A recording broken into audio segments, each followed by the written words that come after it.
Yung good day mga construct, di tayo sa project natin para magbahagi ng panibagong construction tips. Ngayon bali kung makikita nyo, meron na tayo dito excavated area. Bali gagawa kasi tayo dito ng septic tank. Kung pag kayo magpapa-excavate ng septic tank hanggat maaari is ma-attain nyo yung mismong dimension nun. Tapos magdagdag tayo ng allowance para at least yung tao is makakagalaw or yung worker natin is makakagalaw para maplasteringan din yung exterior face ng ating septic tank. Ayan. So kung makikita nyo, medyo malaki tong septic tank natin dahil nag-adjust pa tayo ng ating excavation. Nagdagdag tayo ng kalating metro para at least makagalaw itong mga workers natin para pagpa-plaster ng septic tank natin.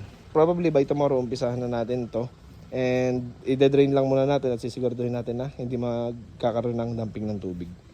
At kung nagustuhan mo ang video na ito, huwag mo kakalimutan mag-like, mag-follow, mag-subscribe, at maaari ka rin mag-komento dito sa ating comment section o magbigay ng mensahe kung may nais ka matutunan regarding sa construction. This is Engineer Barlan, your only ka-construct.